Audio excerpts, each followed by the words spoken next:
Priča o Svetom Nikoli. Prije mnogo vremena, oko 270. godine, na južnoj se obali Male Azije, u lučkom gradu Patari, rodilo dijete. Nazvali su ga Nikola. To znači onaj tko pobjeđuje zlo i čini dobro. Njegovi su se roditelji zvali Ana i Eufemije. Bili su bogati i pobožni trgovci i veliki dobrotvori. Tako su i svoga sina učili da čini dobro i pomaže siromasima u gradu. U svojoj je mladosti Nikola postao svećenik, a ubrzo, nakon smrti svojih roditelja, naslijedio je veliko bogatstvo. Nikola je sve što je posjedovao podijelio siromasima. U Nikolinu je susjedstvu živio osiromašeni plemić. Imao je 3 kćeri. Bile su tako siromašne da se nitko nije htio njima oženiti. I jedne večeri otac rekao svojim kćerima: "Ne znam više kako ćemo dalje. Nemamo više novca. Nemamo od čega živjeti." U svojoj je nevolji otac htio poslati djevojke na ulicu da isprose novac kako ne bi umrli od gladi. Nikola je sve to čuo i sljedeće večeri svezao u rubac 3 grumena zlata. Krišom je otišao do susjedove kuće i ubacio rubac kroz otvoreni prozor. Kad je otac našao zlato, njegova je radost bila velika, jer sada više nije morao slati kćeri u prošnju. Konačno je Nikola prodao roditeljsku kuću i otišao u grad koji se zove Mira. Mira je ležala na moru. To je bio velik i živahan grad. Na ulicama i na tržnici trgovci i obrtnici nudili su svoju robu. U uskim se uličicama guralo mnoštvo ljudi koji su pristizali brodovima.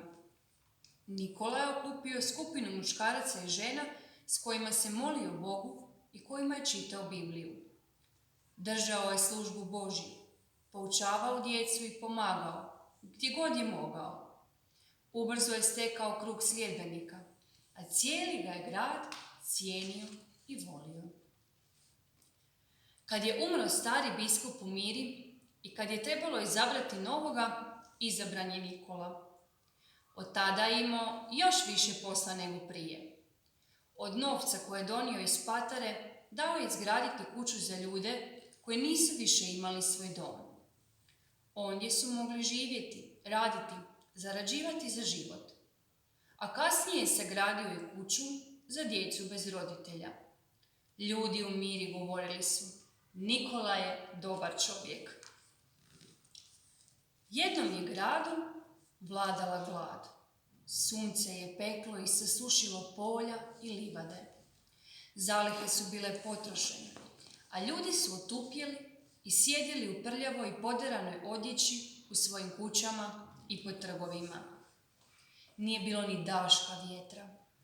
I tada se odjednom gradom proširi vijest da su u luci pristala 3 broda carigradskog cara do vrha natovarena žitom. Kad je to čuo biskup Nikola, otišao je u luku i zamolio mornare za 100 mjera žita sa svakoga broda, kako bi nahranio gladne. Ali mornari nisu na to pristali, jer su se bojali cara. "Ne smije nedostajati ni jedno jedino zrno žita, sve je izmjereno i pripada njemu," rekli su. Tada im je biskup Nikola odlučnim glasom zapovjedio: "Car neće biti oštećen. Učinite kako vam kažem i uzdajte se u Boga." Ljudi su zanijemili, a onda su učinili onako kako im je Nikola zapovjedio. Nikola je razdijelio žito gladnima u gradu i po okolnim selima i svi su bili siti. A 3 su broda nastavila plovidbu. Kad su stigli do cilja i kad se u luci vagalo žito za careve zalihe, nije nedostajalo ni jedno jedino zrno. Svuda je zavladala velika radost. Ljudi su hvalili Boga i biskupa Nikolu. I u mnogim su zemljama pripovijedali o čudu koje se dogodilo u gradu Miri. Nikola je umro 6. prosinca. Imao je 65 godina. I nakon njegove smrti događala su se čuda. Jednom je neki brod zapao u žestoku oluju. Podivljali vjetar šibao je valove koji su udarali u pramac i razdirao jedra. Mornare je obuzeo veliki strah, pa su počeli zvati u pomoć Nikolu. Sveti Nikola, vikali su, ti si pomogao već tolikim ljudima u nevolji. Molimo te, spasi nas. Odjednom se oluja smirila i Nikola se pojavio u svojoj biskupskoj odori. Bez riječi je preuzeo kormilo. Uzbrukano se more smirilo, a velika je duga oblikovala luk od mora prema zemlji. I kad je brod stigao sigurno u luku, Nikole više nije bilo. Zahvalni mornari odmah su otišli u crkvu i zahvalili Nikoli što ih je spasio. I tada začuju njegov glas. Nisam vam ja pomogao, nego vaša vjera i Božja milost.